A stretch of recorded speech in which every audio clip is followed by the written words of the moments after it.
Hello, hello, j'espère que vous allez bien et que vous continuez à surfer sur la vague énergétique qui est assez puissante en ce moment. Nous sommes dans la saison des éclipses. Alors avant de démarrer, je vous remercie encore pour vos likes, vos commentaires et vos partages. Si vous souhaitez une analyse personnelle, je vous mets le lien de mon site dans la description.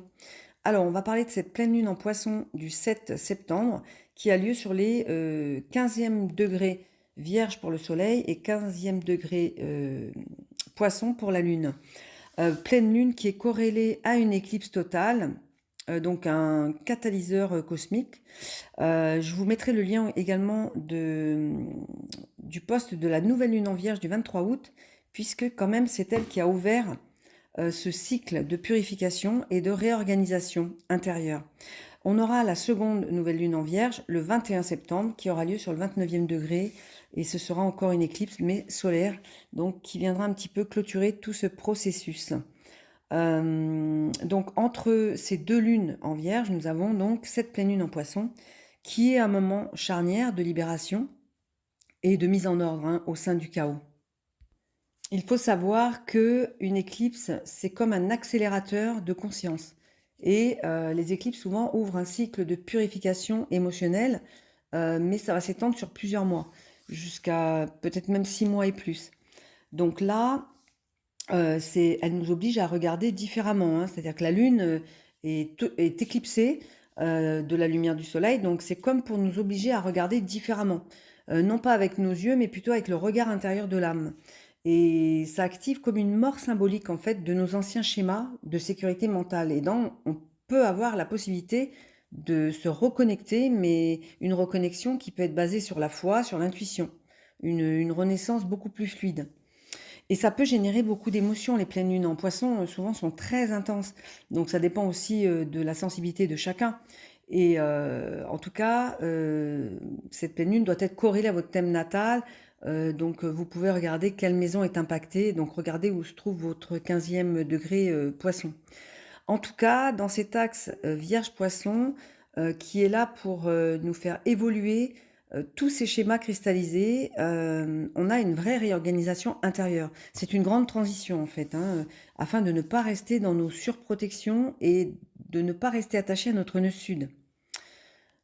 Donc, elle va représenter ça va faire comme une vague qui va effacer nos repères, hein, avec, surtout avec tous les points qui sont en poisson, qui sont activés, hein. On a l'ascendant poisson, la lune en poisson, le nœud nord en poisson, Saturne en poisson. Donc, en plus, la lune est conjointe au nœud nord. Donc, c'est vraiment, il faut se servir de ce qu'on ressent pour aller vers notre boussole cosmique. Alors face à elle, on a le Soleil qui est conjoint à Mercure en Vierge en plus et conjoint au nœud sud. Alors le Soleil en Vierge, hyper performant sur le plan mental, très cartésien, rationnel, qui recherche la structure, la perfection. Il y a ce face-à-face avec la Lune en Poisson qui, elle, est portée sur complètement l'inverse, hein, l'intuition, le mystère, la spiritualité. Donc il y aura une tentative de l'ego de se protéger de la peur du vide. Et cette pleine lune nous invite vraiment à lâcher cette quête stérile, hein, pour renouer avec la confiance et la foi. C'est comme une mue spirituelle en fait, hein. On va se défaire d'une vieille peau, comme un serpent qui se défait de sa vieille peau. Et là, on est invité à abandonner toutes ces habitudes mentales rigides, les peurs de l'échec, nos routines, pour vraiment renaître à une vibration beaucoup plus libre et confiante. Donc si on est privé de repères, moi j'ai fait un parallèle avec comme une nuit noire de la foi en fait, qui nous pousse à traverser et à accepter le chaos, mais avec une confiance, c'est-à-dire qu'on est dans le chaos, mais on ne sait pas comment ça va se mettre en place, mais voilà, c'est une initiation. Et c'est ce nœud nord qui est conjoint à la Lune qui est ça fait c'est comme un véritable guide d'évolution en fait. Et en plus, on a quand même le signe des poissons, je rappelle, c'est le dernier cycle du zodiaque, donc ça clôt un cycle. Ça va vraiment nous permettre une vraie renaissance intérieure pour la suite en fait. Alors les maîtres de cette pleine lune donc sont Jupiter et Neptune. On a une réception mutuelle pardon, entre Jupiter et la Lune, puisque Jupiter est en Cancer, c'est la maison de la Lune, et la Lune est en Poisson, le domicile de Jupiter. Donc là, ça symbolise un soutien réciproque, invisible, mais déterminant. Alors je voulais aussi rappeler que le signe des poissons a deux gouverneurs. On a Jupiter qui est le maître traditionnel et Neptune qui est plus le maître moderne. Jupiter incarne l'expansion, la croissance, la quête de sens et donne une forme concrète à l'énergie des poissons. Et Neptune agit sur un plan beaucoup plus subtil, c'est-à-dire que Neptune va œuvrer à la dissolution de l'ego, à l'inspiration, à la transcendance. Et donc cette interaction propose deux invitations en fait, hein. Une sur le plan terrestre, chercher ce qui nous nourrit, ce qui apaise, et l'autre sur le plan spirituel, c'est-à-dire qu'il faut qu'on se laisse traverser par l'invisible et faire confiance au processus, même si tout n'est pas rationnel en fait, hein. Donc là, il y a un trigone entre Jupiter et cette pleine lune qui renforce un petit peu ce potentiel d'expansion et de protection. Et d'ailleurs, le degré Sabian, sur ce degré donc de pleine lune en Poisson, illustre parfaitement le message, hein. C'est-à-dire que dans le calme de son bureau, un créateur reçoit une vague d'inspiration. Donc là, ça nous invite vraiment à nous fier à notre source intime d'inspiration et d'orientation, pour que ça devienne notre guide principal. Alors, le soleil est en maison 7 vierge, donc il va éclairer la sphère des relations, des partenariats. Donc, certainement que dans vos vies respectives, une situation relationnelle peut occuper le devant de la scène. Donc, l'accent est mis sur la recherche de mieux-être à travers les liens, impliquant vraiment le tri. Qu'est-ce qu'il faut garder, ajuster ou réviser? Et la maison 7 est en analogie avec le signe de la balance. Et en balance, qu'est-ce qu'on a? On a Mars. Mars qui est en balance et qui est conjoint à l'astéroïde Memoria.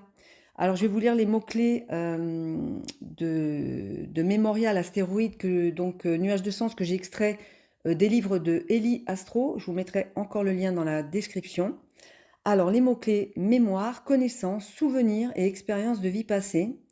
Donc cet astéroïde peut réveiller le poids du passé. euh, Ici, il s'agit d'agir au présent, c'est-à-dire comment ne pas répéter les scénarios qu'on a mémorisés. Le défi, en fait, hein, c'est vraiment agir autrement que par réflexe, c'est-à-dire trouver une nouvelle manière d'agir en relation sans répéter le passé. Donc c'est vrai que, bon, après, ça résonne ou pas pour certains de nous, mais ça sera pas facile, mais en conscience, il est possible de réussir.